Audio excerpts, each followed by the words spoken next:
The derelict satellite had been dead for at least 3 centuries. Voyager's long-range sensors had picked it up drifting in a debris field between 2 unremarkable star systems, a spinning cylinder of corroded alloy, its solar collection arrays folded shut like the wings of something long deceased. Lieutenant Commander Tuvok's initial scan registered no life signs, no active power systems, no obvious threat. By Delta Quadrant standards, it was completely ordinary. Captain Catherine Janeway had authorized the away team before her coffee cooled. Harry Kim led the retrieval operation. 2 hours in the transporter buffer, 3 tricorder sweeps, 1 careful interface with the satellite's data core, and Voyager had itself a prize. 47 teraquads of compressed visual archive. Based on the file structure, 7 of 9 estimated the recordings predated the satellite's launch, possibly originating from a planetary civilization that no longer existed. Cultural documentation, she theorized. Historical records. The kind of find that, back in the Alpha Quadrant, would have kept Federation archaeologists busy for decades. Aboard a ship 70,000 light-years from home, it was simply something to do. The archive was transferred to a secured research partition in the computer core and flagged for systematic analysis. Janeway gave the project to Ensign David Parsons, a quiet, meticulous young officer from the Sciences Division who had a gift for reconstructing degraded data formats. He was the kind of crew member Voyager quietly depended on. No glory, no drama, just competent and careful work in the background of the ship's daily rhythm. He found the anomalous file on his second day of cataloging. It sat at the bottom of the archive's directory structure, separated from the other recordings by a gap in the file numbering sequence that suggested it had been deliberately isolated. Where the other files were compressed using a consistent alien codec, this one used a different encoding entirely, older, cruder, almost analog in its structure. As if it had been transferred from a completely different type of recording medium into the archive's digital framework, preserved but never truly integrated. Parsons flagged it in his log. He noted the encoding discrepancy. He applied a reconstruction algorithm to the most damaged sections. And then, because he was thorough and because the file had been specifically quarantined within the archive's own structure, and he wanted to understand why, he opened it. The screen filled with static. Not the clean, pixelated static of a degraded digital signal. Something older. Something that breathed. The interference rolled across the display in slow, organic waves like water disturbed from below. Parsons leaned closer. His tricorder registered unusual electromagnetic fluctuations emanating from the screen, a pattern it couldn't classify against any known file format. Then the image resolved. A stone well. Ancient, moss-covered, sitting in the center of an empty room with walls of dark, rotting wood. The perspective was fixed, slightly low, as though the recording device had been placed on the ground and forgotten. Water glistened on the stone rim. A single source of pale light fell from somewhere above, illuminating nothing except the well's circular mouth and the absolute darkness inside it. Parsons watched for 11 seconds. Then the well lid moved. He closed the file. He sat for a long moment staring at his blank display, aware that his pulse had elevated and that the temperature of the room seemed, irrationally, to have dropped by several degrees. He filed a routine notation in his research log, anomalous file, unusual content, further analysis recommended, and went to dinner. He ate with Torres and 2 engineers from the plasma relay team, and he laughed at a joke he would not later be able to remember, and he told himself that the sensation following him down the corridor back to his quarters was simply the residual unease of a strange piece of alien media. That was 7 days before he died. If you want to see more characters enter the Star Trek universe, hit that subscribe button and drop the name of a character you'd want to see in the comments below. Live long and prosper. The night Parsons opened the file, 3 other things happened aboard Voyager that no one connected until it was too late. In Holodeck 2, a diagnostic subroutine flagged a minor irregularity in the photonic emitter array, a pattern of activation that matched no scheduled program. The computer logged it and moved on. In the medical bay, The EMH's autonomous monitoring system recorded a brief spike in neurotransmitter irregularities across 17 crew members simultaneously, a wave that lasted 0.3 seconds and then vanished, leaving no trace. And in the secondary computer core, a data process that no crew member had initiated opened a read access request on the archive's research partition. The request came from within the archive itself. None of these events triggered an alert. None of them were reviewed until much later. Voyager continued on its heading, Warp 6, steady and purposeful and entirely unaware that something had come aboard with Harry Kim's away team. Something that had spent 3 centuries drifting in the dark between dead stars, waiting for someone to turn on a screen. In his quarters, Ensign Parsons lay in his bunk and stared at the ceiling and could not sleep. Every time he closed his eyes he saw the well. The moss on the stones. The pale light that illuminated nothing important. The lid, shifting with the slow, inevitable patience of something that had been waiting inside for a very long time. He told himself it was just a recording. He was wrong in a way that would cost him everything. Elsewhere on the ship, in the clean hum of the computer core, in the photonic architecture of the holodeck emitters, in the bioelectric lattice of 47 sleeping crew members, something was learning the shape of Voyager from the inside. Mapping its corridors. Testing its systems. Finding the spaces between the lights where darkness could gather and wait. It had traveled a very long way. It was in no hurry now. The doctor discovered the body at 0340 hours. Parsons had missed his duty shift, which was unusual enough that Lieutenant Commander Chukate had flagged it personally.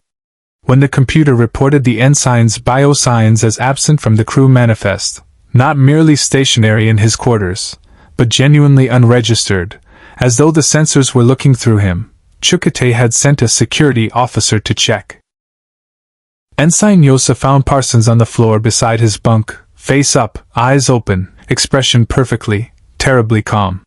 As though he had simply stopped. The medical bay ran its full diagnostic battery in under 4 minutes. The doctor moved with characteristic efficiency, scanning, cataloging, narrating his findings in the precise, slightly detached tone he used when the results disturbed him, and he chose not to show it. Cause of death, complete cessation of neural activity. No cardiac event. No toxin, no pathogen, no physical trauma. Every organ in Parsons's body had been functioning normally up until the precise moment it hadn't.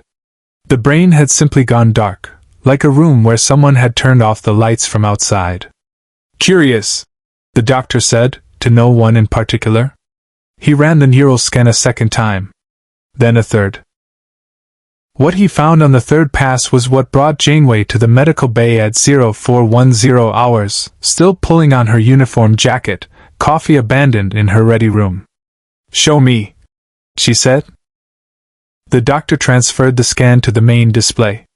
The holographic rendering of Parsons's cerebral cortex rotated slowly in blue light, and there, threaded through the neural pathways like something burned into circuitry rather than grown, was a pattern. Geometric, almost. A series of interconnected loops and radial lines that bore no resemblance to any natural neural formation. It was symmetrical in a way that biological structures simply were not. It looked, Janeway thought with a coldness she kept off her face, like something had been written there. "What is it?" she asked. "I have absolutely no idea," the doctor said, and his voice carried something she rarely heard in it. Genuine unease. "I've cross-referenced it against every neurological database in Voyager's medical library. There is no match. The pattern appears to have been introduced from an external source. The cellular damage surrounding each affected pathway is consistent with a directed electromagnetic discharge, extremely precise, operating at a frequency I cannot identify. Whatever created this was not a natural phenomenon. Janeway studied the pattern. How long has it been there? Based on cellular degradation, I estimate the pattern was fully formed approximately 7 days ago." The doctor paused. The night Ensign Parsons processed the recovered archive. The silence in the medical bay lasted 4 seconds. "I want scans on every crew member who had any contact with that archive," Janeway said. Parsons, anyone who was in the sciences lab, anyone who accessed the research partition. And I want the archive itself locked behind a level 5 security protocol until we know what we're dealing with. Captain? The doctor's voice stopped her at the door. There's something else. He brought up a second display. For crew members. Their neural scans laid side by side, each one showing the same pattern. The loops and radial lines burned into their cortex with identical precision. But where Parsons's pattern was static, completed, the other 4 showed something different. The pattern in each of their scans was incomplete. Partial. As though whatever process had finished its work in Parsons was still in progress elsewhere. Janeway looked at the 4 names beneath the scans. Ensign Yosa. Lieutenant Nicoletti. Crewman Jarvis. Lieutenant Commander Tuvok. They watched the file, she said. It wasn't a question. Based on the computer's access logs, yes. Each of them reviewed Parsons's research notes at some point in the past 48 hours, which included a preliminary clip from the anomalous recording. The doctor folded his hands in the way he did when delivering diagnoses he wished he could soften. Captain, if the pattern progresses at the same rate as it did in Ensign Parsons, and if my timeline is correct, they each have between 3 and 5 days remaining. Janeway held very still. Remaining until what? Until the pattern completes. The doctor met her eyes. Until their neural activity ceases. Exactly as his did. She left him running scans and went directly to the bridge, where the Gamma Shift crew sat in the quiet, steady hum of deep space travel, completely unaware that something had come aboard their ship and was methodically working its way through their colleagues' minds like a virus that operated on no frequency medicine had ever catalogued. The stars outside the view screen were indifferent and numberless. Voyager sailed between them, small and lit and very much alone. Janeway sat in the command chair and pulled up the archive's access log on her armrest display. The file Parsons had opened was designated in the system as Archive Entry 0 Null, the 0 Null designation indicating it had been assigned no catalog number because the computer's automated sorting system had been unable to classify it. Below the access timestamp from 6 days ago was a secondary log entry that made her jaw tighten. The file had been accessed again. 11 minutes after Parsons had closed it. The access request had not come from any crew member's console. It had originated from within the computer core itself. She stared at that entry for a long time. The bridge hummed around her. Somewhere deep in the ship, in the sleeping quarters and the silent corridors and the dark space between the conduits, something was still running. Still reading. Still learning the shape of everything it found. And in the medical bay, 4 neural scans pulsed softly on their displays, each one counting down in a language no Federation database had ever seen, patient and precise and inevitable as a clock that had been wound a very long time ago. Janeway opened a comm channel. Kim. Torres. My ready room. Now. Harry Kim had not slept. He'd been in the computer core since 0500 hours, 17 minutes after Janeway's summons, working with the focused intensity of someone who understood that the problem in front of him was not going to wait for rest or comfort, or a reasonable shift schedule. Torres was beside him, sleeves rolled to the elbows, attacking the problem from the engineering side with the same barely contained urgency she brought to every crisis that threatened her ship.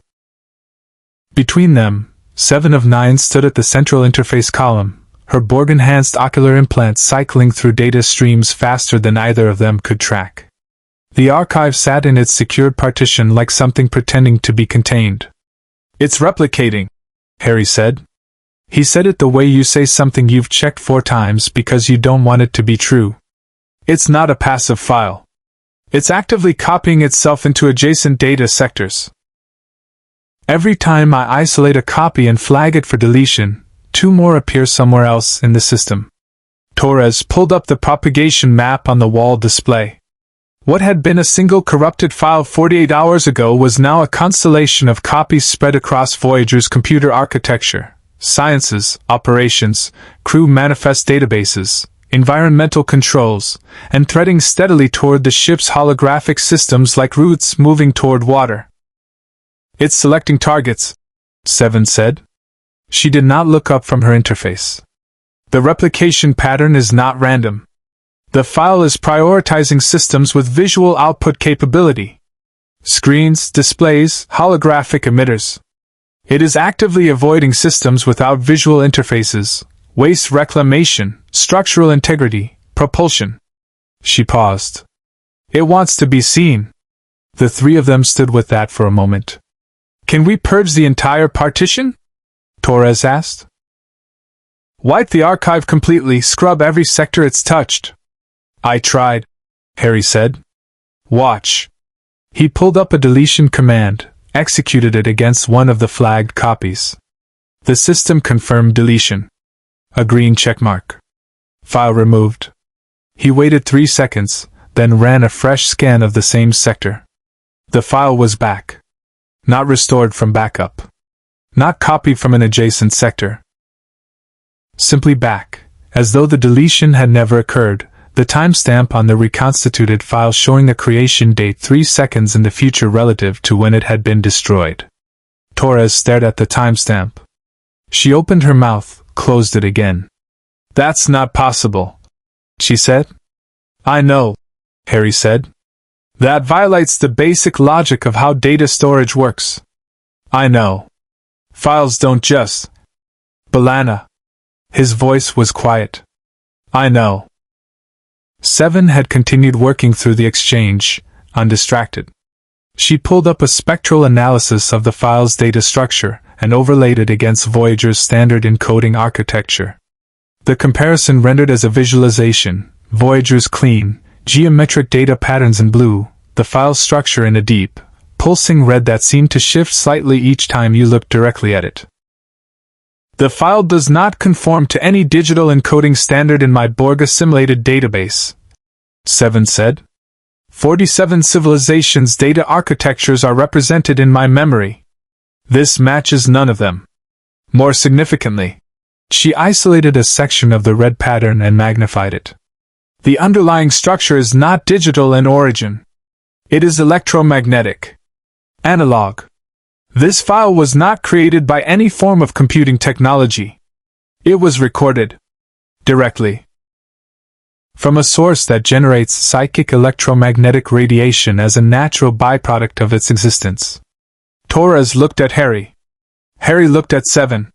"You're saying it's not a program?" Janeway said from the doorway. None of them had heard her come in. She stood at the entrance to the computer core in full uniform, the shadows under her eyes the only evidence of a night she hadn't slept through. She was holding a mug of coffee that had gone cold, and she didn't appear to have noticed. "I'm saying," Seven replied, with the careful precision she used when the facts were deeply uncomfortable, "that what we retrieved from the satellite was not a recording of a phenomenon. It is the phenomenon itself. The entity responsible for the neural patterns in our crew members encoded its own psychic signature into an electromagnetic medium, a form of existence that does not require biology or technology to sustain itself. It is, in the most literal sense, a consciousness that learned to live inside recorded information. And now it's living inside our ship," Torres said. "It has been since Ensign Parsons opened the file," Seven confirmed. "At that moment, it completed its transfer from the satellite archive into Voyager's computer systems. The satellite was a vessel. Our ship is its new habitat." Janeway set her cold coffee on the nearest console. She looked at the propagation map, the spreading constellation of red copies threading through her ship's systems like something growing. Like something establishing roots. "How long until it reaches the holodeck?" she asked. Harry checked his screen.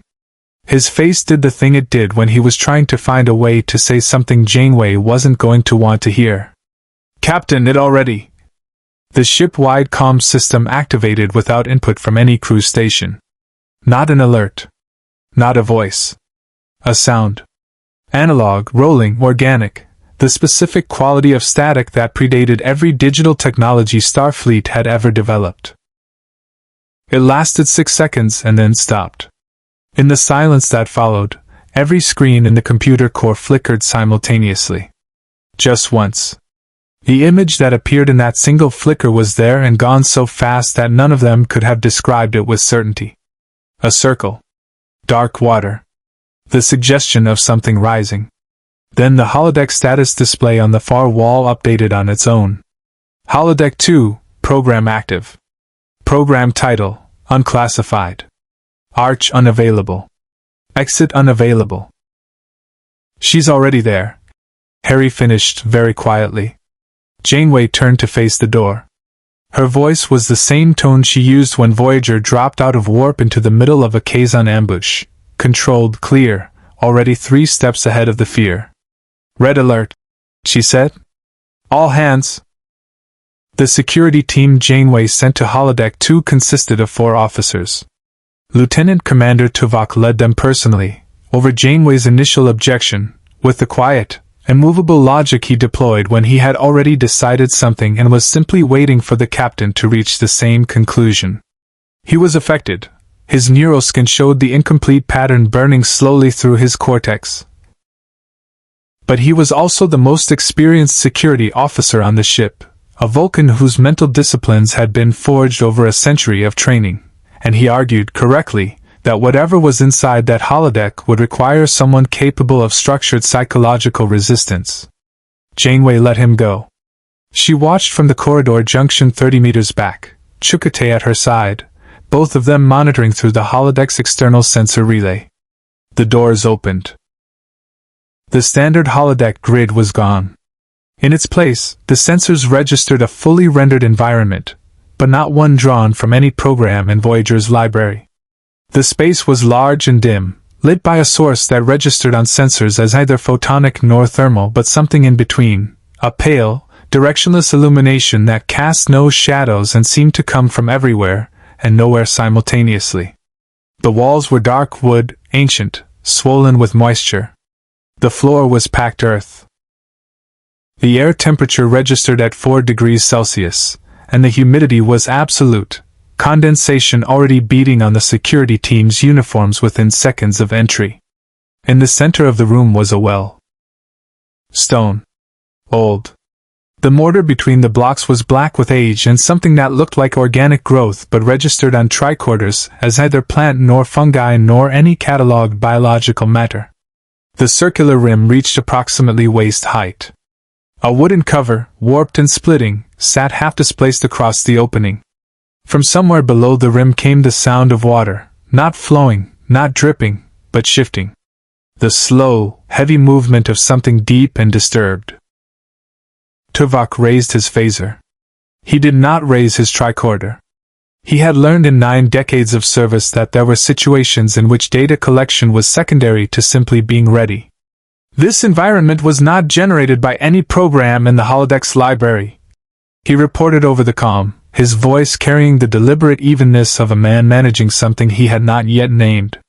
The photonic emitters are active, but the rendering source is not the holodeck computer. The emitters are being directed externally. Something is using them as a medium. Can you shut down the emitters from inside? Janeway's voice came through the comm. Negative. The arch is unavailable, as reported.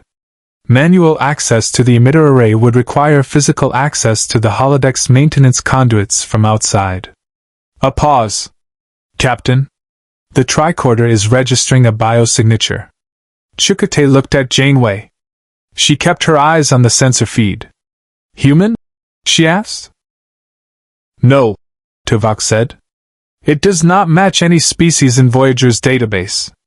It is registering simultaneously as biological and electromagnetic, as though the entity exists in both states at once.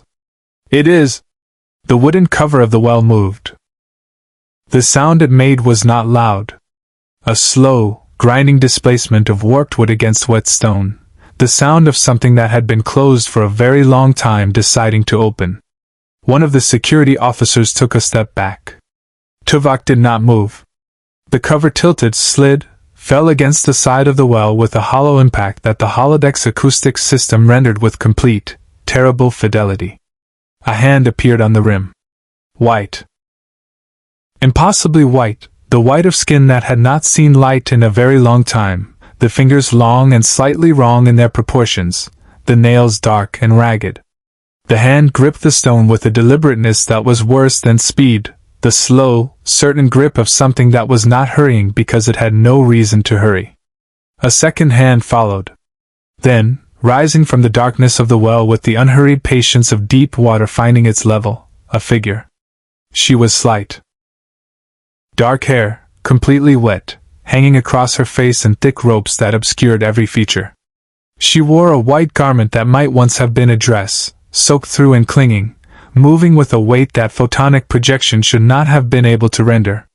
Her movements were wrong in a way that was difficult to specify precisely, too slow in some joints, too fast in others, as though the physics governing her body operated on a different set of rules than the space around her. The tricorder in Tuvok's hand screamed. Not metaphorically.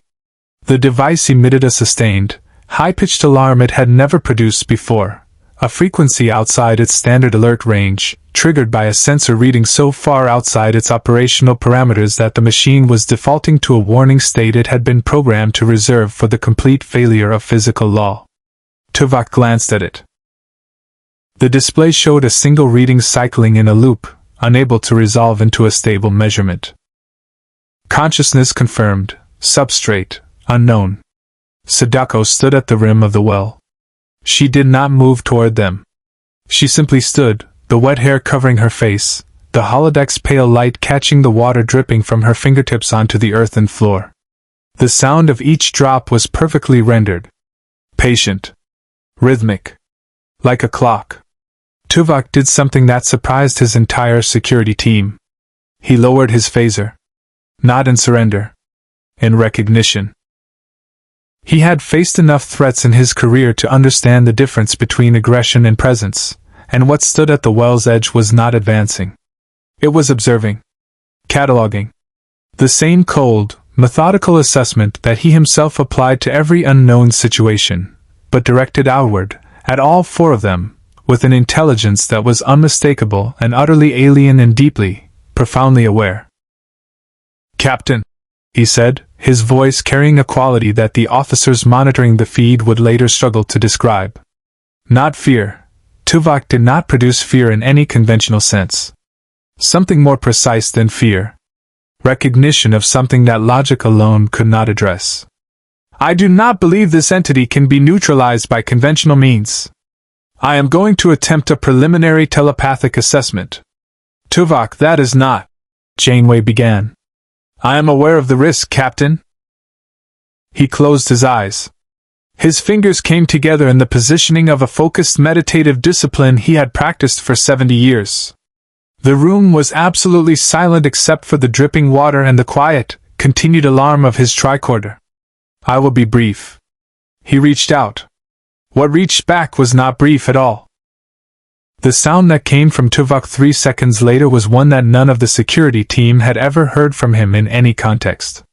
Not a scream. Tuvok did not scream. A single, sharp exhalation, as though something had struck him in the center of his chest from the inside. He staggered. The phaser hit the floor. His hands came up to his temples in a gesture so deeply uncharacteristic that one of the security officers physically moved toward him before stopping, uncertain whether contact was safe. On the sensor feed in the corridor, Janeway watched Tuvok's biosigns spike and then flatten into a pattern she had never seen on a living crew member. His neural readings went from the structured, disciplined architecture of a trained Vulcan mind to something fragmented, disrupted. Like a signal that had encountered catastrophic interference. He did not fall. He stood, swaying slightly, his eyes open but registering nothing in the holodeck around him. The tricorder continued its alarm at his feet. Sadako had not moved. She stood at the well's rim as she had before, the wet hair across her face, the water dripping from her fingers in their patient, rhythmic count. "Get them out," Janeway said.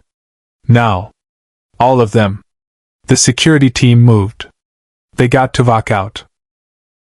The holodeck doors sealed behind them, and the sensor feed continued to show the empty room, the well, the pale light, the earthen floor, with Sadako standing at its center, absolutely still, as though she were waiting for something that had not yet arrived, and she was entirely comfortable with the wait. In the medical bay, Tuvok was placed in a biobed. His eyes were open. His vital signs were stable. He did not speak. When the doctor passed a scanner across his neural pathways and brought the result up on the display, he stood very quietly for a long moment before calling the captain. The pattern burned through Tuvok's cortex was not the same as the others. It was not incomplete. It was not a countdown. It was something else entirely. More complex, more layered, the loops and radial lines of Sadako's psychic signature rewritten over the top of 7 decades of Vulcan mental architecture, as though she had read everything he was and left a response. It looked, the doctor thought, like an answer to a question that Tuvok had not meant to ask. Janeway called the senior staff to the briefing room at 0800 hours. She gave them 4 minutes to settle, poured her own coffee, and stood at the head of the table with the precise, contained energy she reserved for situations where panic was a luxury the ship could not afford.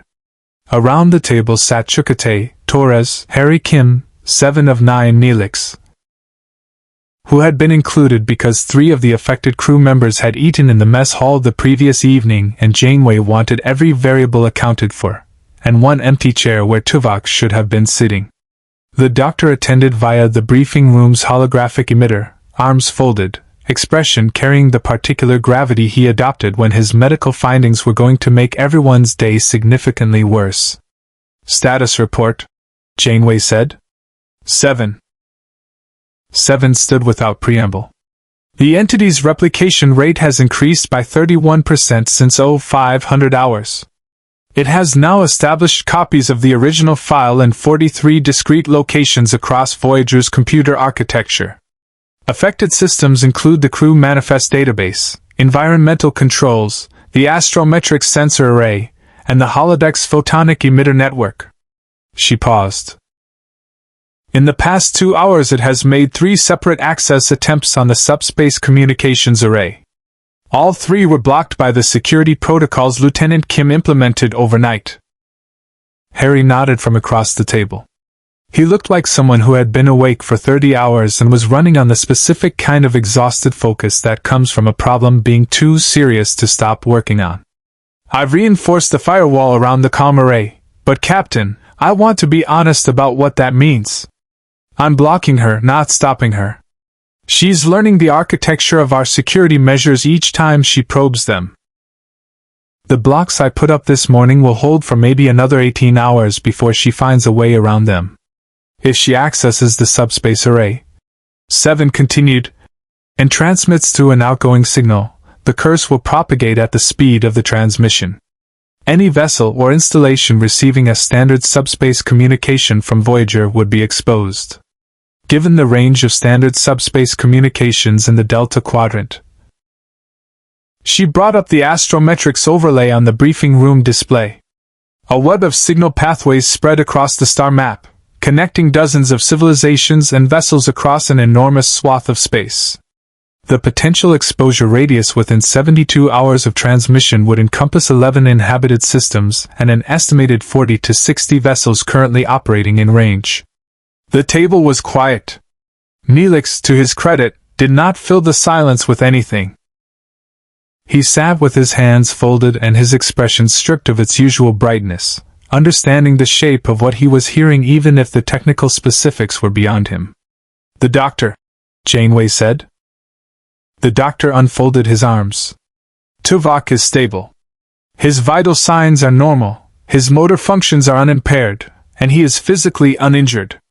He is also completely non-communicative." He brought up Tuvok's neural scan on the display beside 7's star map. "What you're seeing here is not damage in the conventional sense. His neural pathways are intact.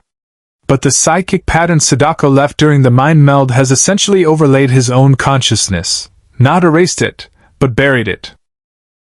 He is present, somewhere beneath this, but he cannot currently reach the surface." "Can you reverse it?" Chukotay asked. "Not with anything currently in my medical database, no." The doctor's voice was precise and unsparing. "I am working on it. What I can tell you is that the pattern she left in Tuvok is qualitatively different from the countdown patterns in the other 4 affected crew members. Those are timers. This is something else. This is... And I want to be careful with my language here because I'm working substantially outside my area of expertise. This appears to be a message. A message? Torres repeated flatly. A very complex one, encoded in a medium I am only beginning to understand. The doctor met Janeway's eyes. She read him, Captain. Everything he was, everything he knew, everything he had experienced in 70 years of life, she went through it in approximately 3 seconds. And then she wrote something back. I believe she used his own neuroarchitecture as a translation matrix. Whatever she left in him is in a format that was specifically designed to be read by a Vulcan mind. A pause. The problem is that the Vulcan mind in question is currently too deeply suppressed to read it. Janeway turned away from the display and looked out the briefing room viewport at the stars. She gave herself 3 seconds. She had learned to allow herself exactly 3 seconds of pure, unguarded reaction to things before the captain took over, and then she turned back. What do we know about who she is? She asked. Very little, Seven said. The archive's metadata was severely corrupted. I have been able to reconstruct fragments. The entity appears to originate from a humanoid civilization with a technological level consistent with late pre-warp development. There are references in the surrounding files to an event.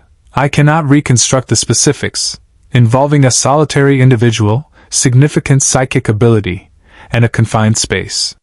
She pulled up the fragmented metadata on the display. Broken strings of alien text, partially reconstructed, full of gaps.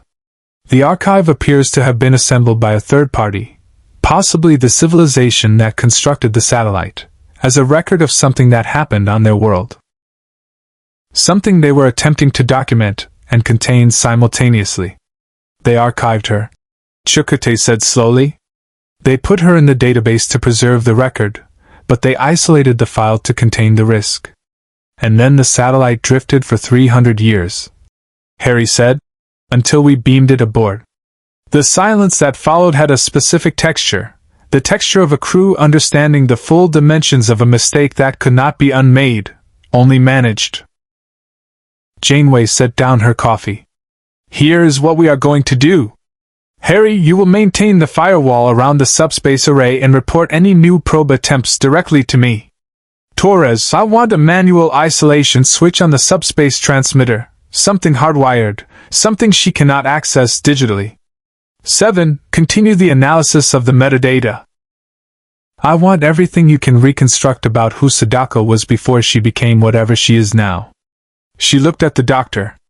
And I want you to keep working on that message in Tuvok's cortex. If she went to the trouble of communicating something, I intend to find out what it was. And the holodeck? Chukotay asked.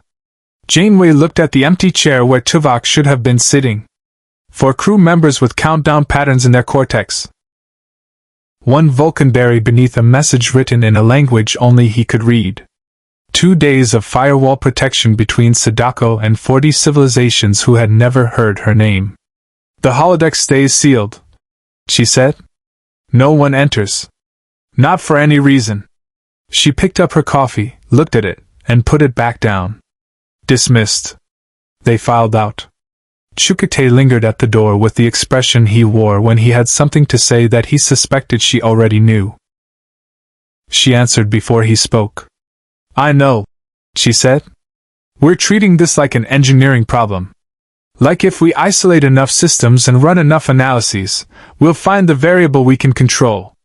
She looked at the star map still glowing on the briefing room display, the web of signal pathways spreading outward from Voyager's position like cracks in glass. She was a person, Chukotay. Whatever she is now, she was a person once.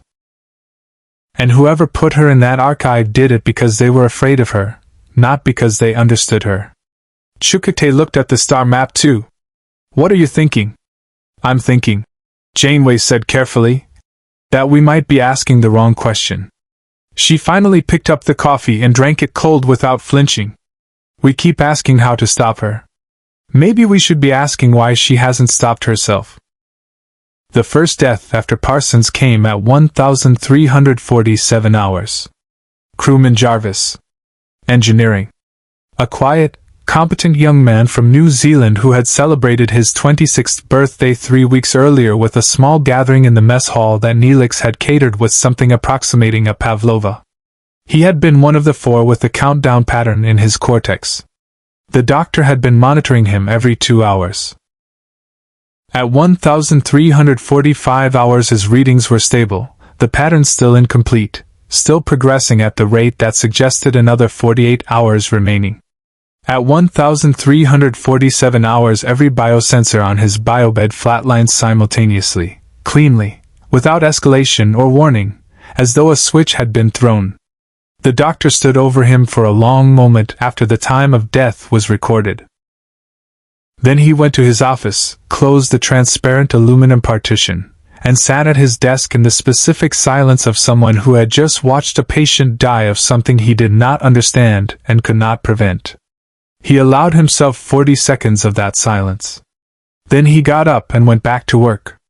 Janeway was in engineering when the alert came through. She felt it move through the ship.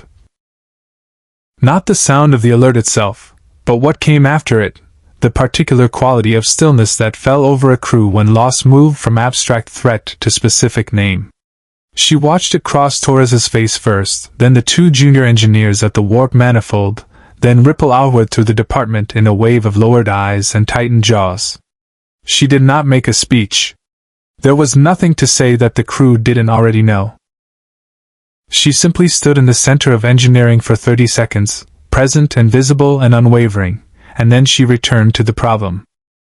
"Show me the countdown status on the remaining 3, she said to Torres. Torres pulled it up without comment. 3 neuroscan displays side by side. Nicoletti, Yosa, and the pattern in Tuvok, which, as the doctor had noted, remained categorically different from the others, static and complex where there's pulse with the slow, inevitable rhythm of completion approaching. Nicoletti's pattern was the most advanced. Yosa had perhaps 70 hours. Torres stared at the display with the expression she wore when something was beating her, and she had not yet accepted that it was allowed to do that. "There has to be a technical solution," Torres said. It was not quite a statement, and not quite a question. 7 has been in astrometrics for 11 hours, Janeway said. "The doctor is working on Tuvok's message. Harry has held the firewall." She looked at Nicoletti's scan. "Keep working, B'Elanna. But I need you to also be ready for the possibility that the technical solution doesn't arrive in time." Torres said nothing. Her jaw tightened by a single degree. In astrometrics, 7 of 9 had not eaten, had not regenerated, and had spoken to no one except in the clipped, data-dense exchanges she used when she was moving too fast through a problem to slow down for social architecture. The metadata reconstruction had been painstaking work. 3 centuries of data degradation, an alien encoding system she had needed to partially reverse engineer before she could begin translating, and the fundamental difficulty that whoever had assembled the archive had written about Sadako in the way that people write about things they fear but cannot bring themselves to describe directly. Oblique references. Passive constructions. The linguistic architecture of a civilization looking away from something while documenting it. But 7 had spent years in the Borg Collective, where the psychology of denial was simply inefficiency to be corrected. She looked directly at everything. And what she found, piece by reconstructed piece, over 11 hours of unbroken work, assembled itself into a picture that she sat with for a long time before coming the captain. Janeway arrived in astrometrics to find 7 standing at the center display with her arms at her sides, not folded, not working, simply at her sides, which was unusual enough to be its own kind of signal. "Tell me," Janeway said. "Her name was Sadako Yamamura," 7 said. "She was born on a coastal island to a woman who was herself a powerful psychic. Her abilities manifested early and were significant. The metadata references suggest she could influence electronic systems, project psychic images, and generate localized electromagnetic phenomena from childhood. She was not dangerous. The records from the earliest period describe her as a child. Simply a child, with abilities that frightened the people around her. Janeway said nothing. She watched Seven's face, which was doing something careful and controlled. When she was approximately 6 years old, Seven continued, she was killed. Thrown into a well by someone who feared what she might become. She did not die immediately. Seven's voice remained level with the practiced precision of someone choosing levelness deliberately. The metadata references suggest she survived at the bottom of the well for several days before she died. Alone. In the dark. In a confined space, with full awareness of what had been done to her and why. The astrometrics lab was very quiet. The psychic energy generated by that death, Seven said, by the specific combination of psychic ability, profound trauma, isolation, and the particular quality of rage that results from injustice suffered by a child, that energy did not dissipate. It encoded itself. First into the physical environment of the well. Then, when her civilization developed recording technology, into any electromagnetic medium that came within range of the site. The curse is not a weapon she designed. It is not a program she wrote. It is the residue of what was done to her, propagating forward through time in the only medium available to a consciousness that has no other way to exist. Janeway stood with that for a long moment. The 7-day countdown, she said. The number of days she survived at the bottom of the well. 7 confirmed. The victims do not simply die. They experience, in compressed neurological form, an echo of what she experienced. The isolation. The darkness. The awareness of abandonment. 7 paused. She is not killing them out of malice, Captain. She is making them understand. Janeway turned to face the star map.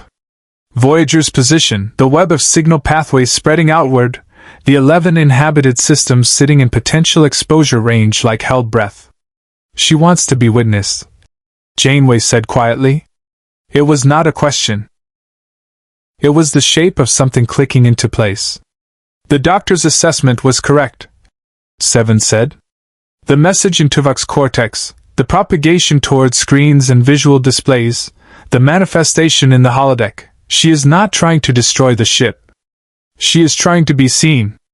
To have what was done to her acknowledged by someone capable of understanding it. Seven met Janeway's eyes. Every civilization that encountered her before was too frightened to do anything except attempt to contain or destroy her. The satellite was the closest any of them came to acknowledgement, a record, at least, that she existed. But a record is not a witness. Janeway was already moving toward the door. Where are you going? Seven asked. To talk to the doctor, Janeway said. And then I'm going to need you to build me something in the holodeck. Harry Kim's voice over the comm had the tightly controlled urgency of someone delivering bad news as efficiently as possible. Captain? She's probing the subspace array again. This time it's different. She's not testing the firewall, she's going around it. She found a secondary pathway through the navigational deflector's EM emitter. I blocked it, but she identified the block within 4 minutes and found another route through the sensor relay coupling. I'm running out of alternate pathways to close. Janeway was in the corridor outside astrometrics, moving. How long, Harry? At this rate? 6 hours. Maybe 8 if I get creative. Get creative. She closed the channel and opened another. Doctor. I've been expecting your call, the doctor said. I've made progress on the message in Tuvok's cortex. Significant progress, actually, though I want to be precise about what I mean by that before you ask me what it says. My ready room. 10 minutes. She took the turbolift, nodded to the Gamma shift officer who was doing an admirable job of pretending the ship wasn't in crisis, and was behind her desk with a fresh cup of coffee, this one she intended to drink while it was hot, when the doctor's mobile emitter brought him through her door exactly 10 minutes later. He stood across the desk and folded his hands and began without preamble, which was how she knew he was genuinely rattled beneath the professional composure. Tuvok's neural architecture is among the most sophisticated I have ever had the privilege of examining, the doctor said. 7 decades of Vulcan mental discipline creates a kind of structure in the cortex that is, there is no purely clinical word for it, it is beautiful. Organized in a way that biological neural tissue almost never achieves. Sadako read all of it. Every memory, every learned discipline, every emotional suppression, every experience he had stored and ordered and filed away with Vulcan precision. He paused. And then she used that architecture as a template to write her message in a format she calculated a Vulcan mind could eventually decode. The problem, as I noted earlier, is that Tuvok's own consciousness is currently buried too deeply beneath her imprint to do the decoding himself. But you found another way in, Janeway said. I found that the message has a structural layer that is accessible to my matrix, the doctor said, with a combination of pride and unease that was distinctly his own. I am not a Vulcan and I cannot read the deeper layers. But the outermost layer, what I can only describe as the address on the envelope, is formatted in a sufficiently universal psychic encoding that my heuristic algorithms can parse it. He looked at her steadily. It says, Captain, as precisely as I can translate. I am still here. Someone must come down. The ready room was quiet except for the hum of warp drive. Down, Janeway said. Into the well? The doctor confirmed. She is not asking for rescue. She stopped needing rescue a very long time ago. She is asking for company. For presence. For someone to choose to enter the space where she died and remain there with her, willingly, with full knowledge of what happened in that place. He held her gaze. She wants someone to sit at the bottom of the well with her. Not to fix it. Not to solve it. Simply to be there. Janeway drank her coffee. It was hot, and she tasted it, and she thought about a 6-year-old child at the bottom of a stone well in the dark. And she thought about what it meant that the residue of that child's death had traveled across dimensions and 3 centuries of silence to land on a Federation starship crewed by people who had a prime directive about non-interference, and a medical officer who had just decoded the most precise and devastating address she had ever heard. There's something else, the doctor said. There always is. Lieutenant Nicoletti's countdown pattern completed 2 hours ago. His voice was very careful. She is still alive. Janeway looked up sharply. Her neural activity ceased in the predicted manner, the doctor said. For 11 minutes she was clinically dead by every measurable standard. And then her brain restarted. Spontaneously. The countdown pattern is gone. She is currently sedated in the medical bay, physically unharmed. But when she regained consciousness briefly before I sedated her, she said one thing before she lost coherence. He reached into his pocket, a theatrical gesture. He had no pockets, it was purely for effect, and read from a pad. She said, she showed me the dark and then she let me go. Janeway stood up. She's not trying to kill them, Janeway said. It was different from when she'd said it before. Parsons, the doctor said quietly. Parsons was the first. She didn't have full control of the medium yet. She didn't know her own strength in this environment. Janeway moved to the viewport. She's been calibrating. Learning how to show them without destroying them. She pressed one hand flat against the cold transparency of the viewport. She's been trying to communicate since the moment that file was opened, and every attempt has been us reacting with containment and deletion and isolation. We've been treating her exactly the way every civilization before us did. The doctor said nothing. There was nothing to add. I'm going into the holodeck, Janeway said. Captain. I'm going into the holodeck, she said again, with the particular quality of finality that her crew had learned to recognize as the end of the discussion rather than a point in it. But not unprepared, and not alone in the sense of unsupported. I want you monitoring my biosigns from outside. I want Seven's containment modifications on the photonic emitters, not to trap her, but to stabilize the environment so the encounter doesn't damage the ship's systems. And I want Chukotay to know that if my neural readings match the countdown pattern at any point, He has my full authorization to do whatever is necessary to protect the crew. And Tuvok? Janeway looked at the stars outside the viewport. If this works the way I think it will, Tuvok comes back on his own. She left the ready room and went to find Chukotay, and then Seven, and then she went to her quarters for exactly 20 minutes, not to sleep, but to sit in silence and think about what it meant to choose to go somewhere dark, voluntarily, with full knowledge of what waited there. She thought about the Prime Directive, and about the time she had broken it, and about whether the instinct that drove her toward that holodeck was exploration or arrogance or compassion or all three braided together in the way they usually were when Catherine Janeway was about to do something that wasn't in any Starfleet manual. She decided it didn't matter what it was called. She went anyway. 7 of 9 worked for 3 hours on the holodeck modifications, and she worked with the specific intensity she reserved for problems where the margin between success and catastrophe was narrow enough to require her full attention, and then some. The challenge was delicate in a way that purely technical problems rarely were. Standard holodeck containment modifications were designed to prevent a program from exceeding its parameters, to keep simulated environments from bleeding into the ship's actual systems. What Seven was building was almost the inverse. She needed to create a stable interface between Voyager's photonic emitter network and the electromagnetic substrate that Sadako used as her medium of existence.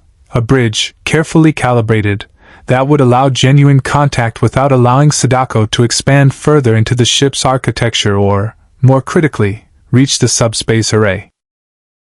It was, Seven reflected while reconfiguring the fourth emitter relay, like building a window in a wall you could not afford to break. Chukotay found her in the holodeck maintenance conduit at the 2-hour mark, lying on her back inside a Jeffries tube junction with a hyperspanner and an expression of total concentration. "How is it going?" he asked. "It is going precisely as planned," Seven said without looking up from the emitter couplings she was recalibrating. "Which is to say it is going well within acceptable parameters, and I have identified 2 potential failure modes that I am currently mitigating, and I would prefer not to be interrupted." Chukotay sat down on the conduit floor outside the junction. He had learned years ago that Seven's requests not to be interrupted were actually invitations to remain nearby, provided you did so quietly.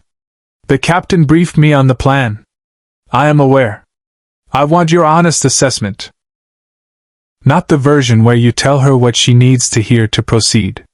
Seven was quiet for a moment, the hyperspanner making precise, small adjustments in the conduit above her. "The captain's theory is sound," she said finally. "The doctor's translation of the message in Commander Tuvok's cortex is consistent with my own analysis of the metadata. Sadako's propagation behavior, her use of visual media, her pattern of showing victims the experience of her death and then releasing them. It is all coherent with the psychology of an entity that is fundamentally trying to be acknowledged rather than trying to cause harm." A pause. Lieutenant Nicoletti's recovery supports this interpretation substantially. "But," Chukotay said, "because there was always a but with Seven, and it was always worth hearing.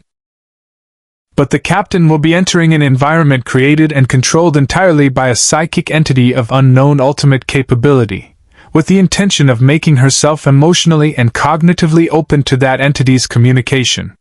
Seven pulled herself slightly further into the junction, reaching a coupling at the back of the array. "The plan requires the captain to be simultaneously present enough to provide genuine acknowledgement, which Sadako will be able to assess with a precision that makes any performance useless, and resilient enough to withstand the full weight of a psychic death experience without being destroyed by it. You think she can do that?" Seven considered this with the seriousness it deserved.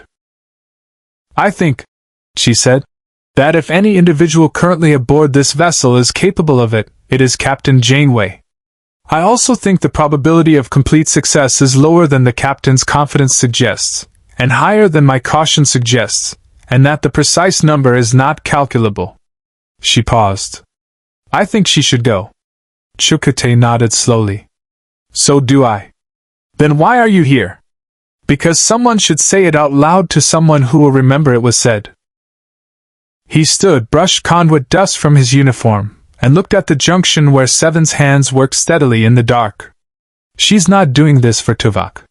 She's not doing it to stop the subspace threat, although both of those things matter. She's doing it because a child died at the bottom of a well 300 years ago in another dimension, and nobody ever sat with her in the dark. Seven's hands paused for exactly 2 seconds. Then they resumed their work. I know, she said quietly. Janeway arrived at Holodeck 2 at 2,200 hours. She was wearing a standard duty uniform rather than anything specially prepared, which was a deliberate choice. She wanted to come as herself, not as a Starfleet captain in ceremonial readiness, but as a person who had chosen to show up. The doctor's mobile emitter was active outside the holodeck doors, his biosign monitoring of the captain running at maximum sensitivity. Harry Kim was at his station on the bridge with orders to maintain the subspace firewall and to alert Chukotay, not Janeway, Chukotay, if anything changed. Chukotay stood beside the doctor at the holodeck entrance. He looked at Janeway with the expression he reserved for the moments when he knew she was right and was afraid she was right in equal measure. If the countdown pattern appears in your neural readings, he began. You have my authorization, she said. I know. She looked at the holodeck doors. Has the environment changed since this morning? The sensors show the same configuration, the doctor said. Well, walls, earth and floor, the same light source. No new elements. He hesitated. There is one change. The well cover is back in place. Janeway absorbed that. The cover replaced, the opening closed, after Sadako had emerged through it this morning. She thought about what that might mean, and arrived at the same interpretation she suspected Seven had already reached and not said aloud. The cover was not a barrier. It was an invitation. Come and knock. Choose to open it. Choose it deliberately, with full knowledge of what is inside. Monitor everything, she said to both of them. And don't come in.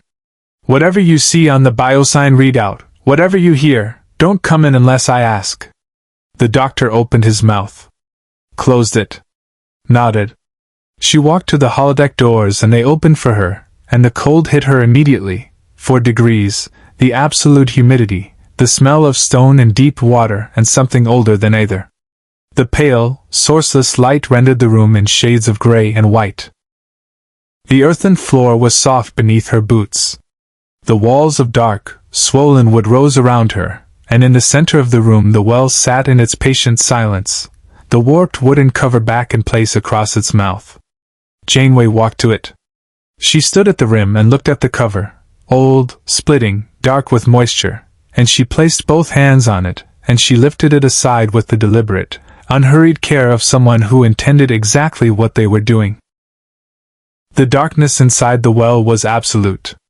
She could hear water far below, that slow, heavy shifting she had heard on the sensor feed, the movement of deep water that had been disturbed a very long time ago, and had never entirely stilled. The cold rising from the opening was a different cold than the room. More specific. More personal. Janeway leaned over the rim and looked down into the dark. I'm here, she said. Simply. Without Starfleet rank or diplomatic formulation or any of the language she had spent her career learning to deploy in first contact situations. Just the plain, unadorned fact of it. I'm here, and I'm not leaving, and I want to understand what happened to you. The water far below shifted. Something in the dark began, very slowly, to move. The holodeck changed around her. Not violently, not with the sudden environmental shifts of a malfunctioning program. Gradually, the way light changes when clouds move across a sun. The walls pressed closer. The pale sourceless illumination deepened towards something that was less light than the memory of light, the quality of gray that exists at the absolute boundary between seeing and not seeing. The cold intensified by degrees that Janeway felt in her hands first, then her face, then in her chest with each breath, the air carrying the specific mineral weight of enclosed stone and old water. Outside the holodeck, the doctor watched Janeway's biosigns with the focused attention of someone who had promised not to intervene and was finding that promise progressively more difficult to honor. Her core temperature was dropping. Her neural activity was elevated.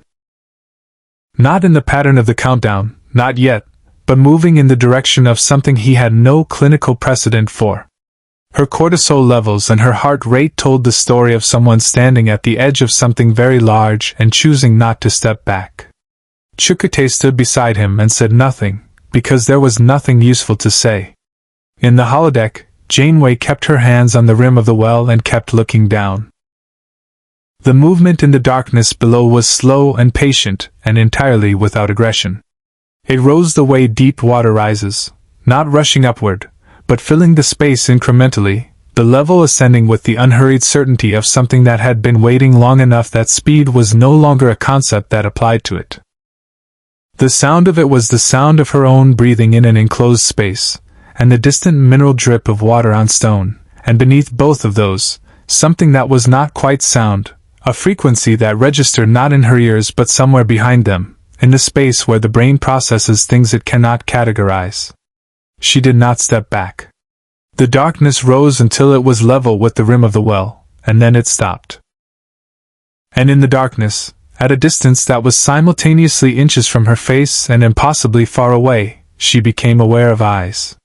Not the horror of them. She had seen the sensor footage of Sadako climbing from the well, the wet hair across the face, the wrong-jointed movements of something that had died and kept going out of sheer necessity. This was different. The eyes she was aware of now were not a manifestation, not a projection. They were simply present. Watching her with the specific quality of attention that belongs to something that has been waiting for a very long time to be looked at in return. Janeway looked back. She felt it begin when the connection formed, not a mind meld, nothing so structured, nothing that required training or discipline or the careful architecture of Vulcan technique. It was simpler and more fundamental than that. It was what happens when two people make genuine eye contact across a distance either of them chose. Recognition traveling in both directions simultaneously. What came through the connection was not language. It was weight.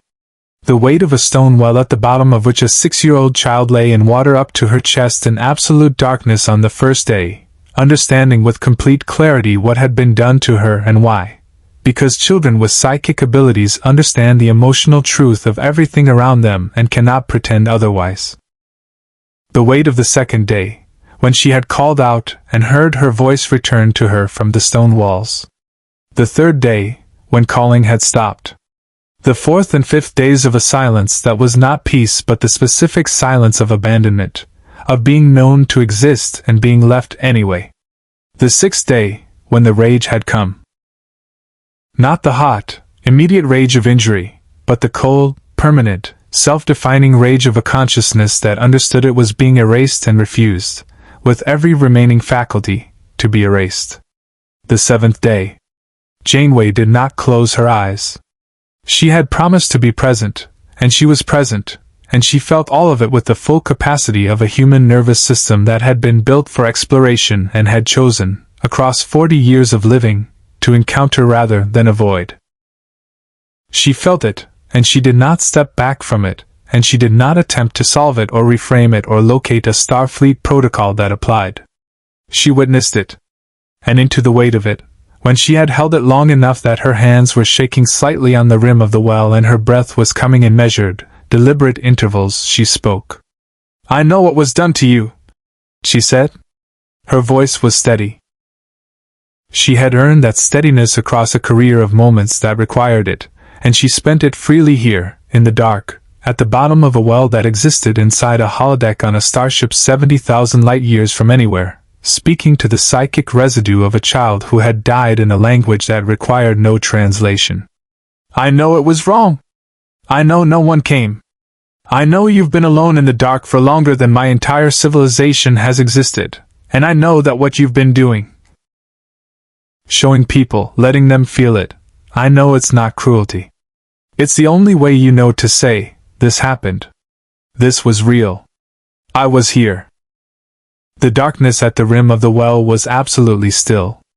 "It happened," Janeway said. "It was real. You were here." She tightened her hands on the stone rim. "You are here. And I am here with you, And I'm not leaving until you know that someone looked directly at what was done to you and did not look away." Outside the holodeck, the doctor made a sound that was not quite clinical. Chukute put a hand on the wall beside the doors and kept it there. The biosign monitor showed Janeway's neural activity moving in a pattern the doctor had seen only once before, in Nicoletti's scan, the night she had died for 11 minutes, and come back saying she showed me the dark and then she let me go. It moved through its arc. It completed. It did not flatline. In the holodeck, the darkness at the rim of the well receded. Not retreating, releasing. The specific movement of something that has been held in tension for a very long time and has finally, in this moment, been permitted to rest. The cold in the room shifted. Not warming, exactly, the temperature stayed low, but the quality of the cold changed from the cold of abandonment to the cold of deep water that had always been deep water, simply a fact of geology, nothing personal in it anymore. The well was just a well. Janeway stood at its rim for another full minute, her hands on the stone, her breath visible in the cold air, her neural activity settling back into a pattern the doctor could find no clinical language for because it was simply the pattern of a person who had gone somewhere very dark and come back. On the ship's systems, something was happening. Harry Kim's voice over the comm was different from his earlier urgency, stripped of it entirely, replaced by something quieter and less categorizable. "Captain? The file copies. They're deleting themselves. All of them. Simultaneously. The propagation has stopped. The subspace probes have stopped. The holodeck's independent processes are shutting down." A pause. "The archive file is gone. All 43 copies. Clean deletion, no reconstitution. It's gone." In the medical bay, unwatched by anyone because all personnel were elsewhere, the neural monitors above 4 biobeds registered a simultaneous change.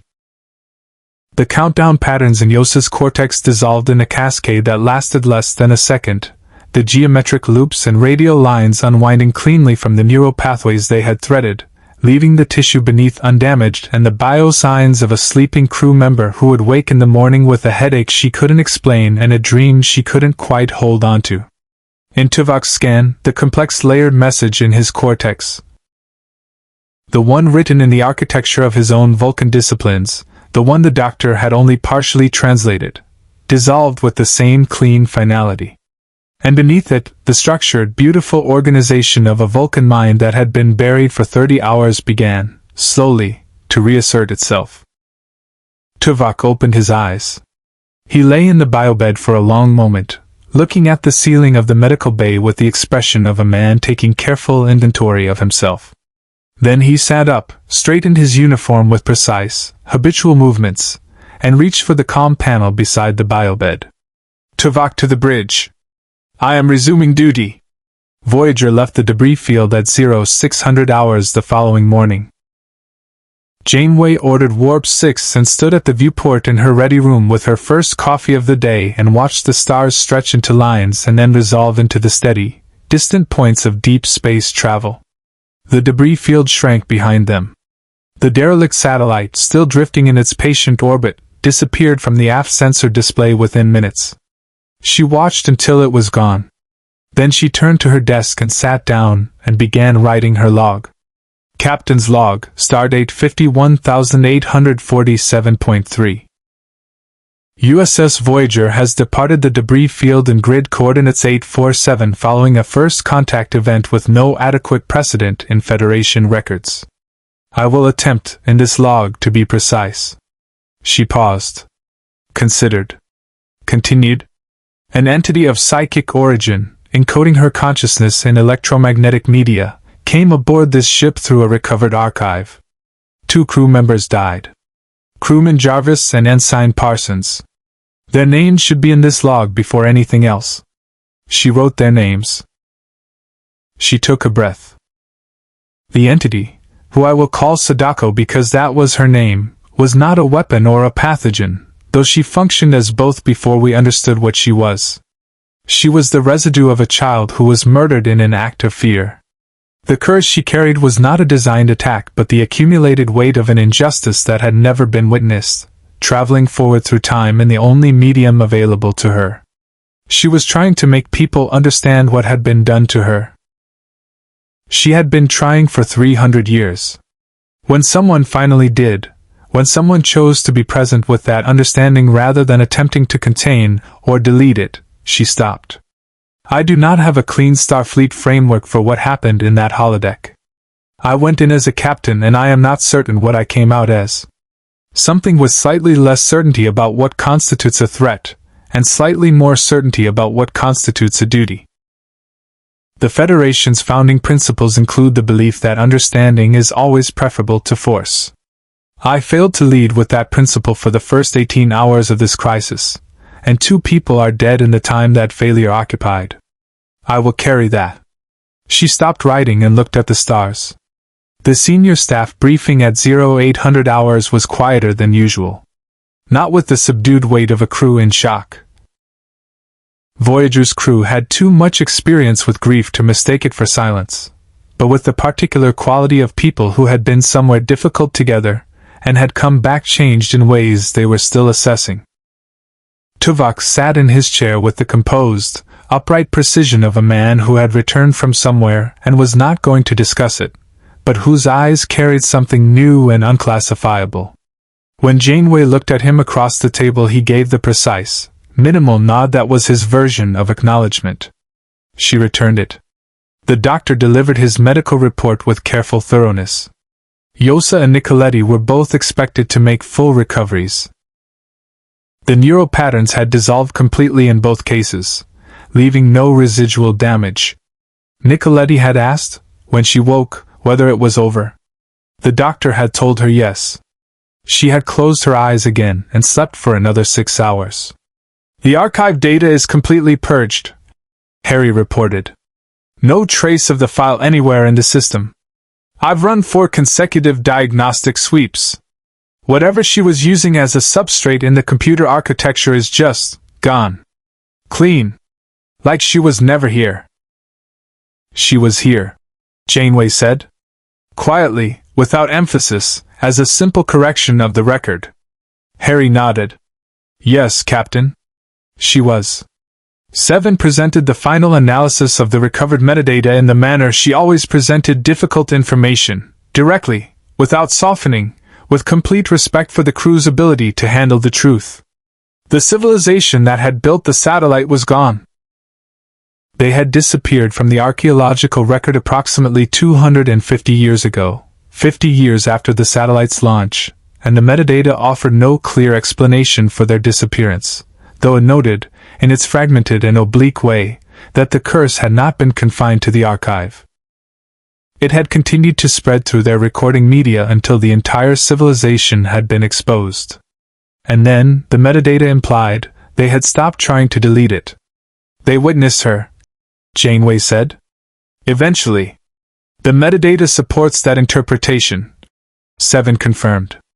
The final entries describe a cultural practice, a ceremony, I believe, in which every member of the civilization was brought into deliberate, prepared contact with the recording. With appropriate support and preparation, the experience appears to have been survivable for the majority. She paused. After the ceremony, the records indicate the propagation stopped. The curse did not spread further. The civilization continued for approximately 50 years before disappearing for unrelated reasons. The table sat with that. She let them go, Chakotay said. Once they witnessed her. The same way she let Nicoletti go. Yes, Seven said. She just needed someone to look, Torres said.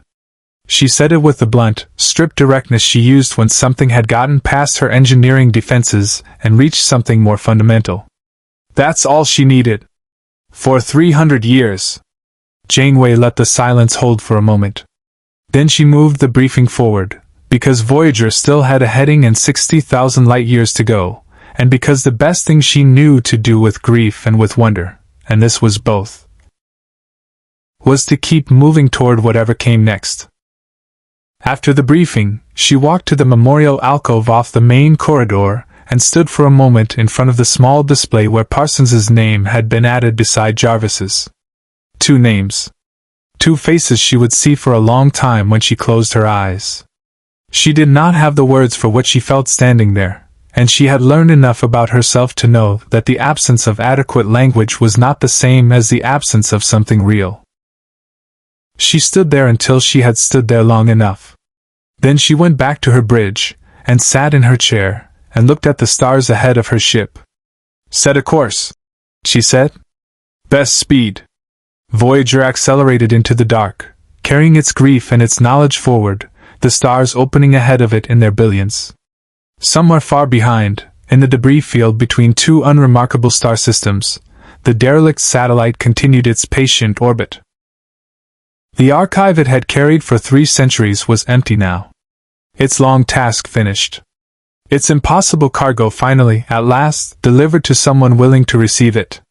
And somewhere in the deep electromagnetic fabric of space, in the frequencies between transmissions, in the quiet beneath the background radiation of the universe, in the space where signals go when they have finally said what they needed to say, something that had been in motion for 300 years was, at last, still.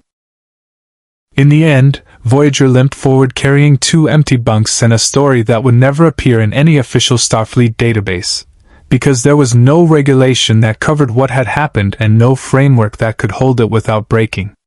Janeway filed her log and sealed it under a personal encryption she had never used before. Tuvok resumed his duties and never spoke of what he had seen inside the connection, though Torres noticed, months later, that he had developed the habit of pausing in front of windows, viewport, porthole, any transparent surface, and standing for a moment in a silence that was different from his ordinary silence. The doctor added a new section to his medical database, labeled simply Psychic Residual Entities, containing 17 pages of careful notation and a final line that read, "Standard treatment protocols are insufficient. Presence is the only medicine that works." Voyager continued toward home. The Delta Quadrant continued its vast, indifferent business around them. And in the deep space between stars, in the frequencies no one was monitoring, there was nothing but the clean and ordinary silence of a universe that had, in one small corner of itself, kept a promise to a child who had waited 300 years for someone to keep it. Live long and prosper. Hit the subscribe button for more interesting stories. Thank you for watching.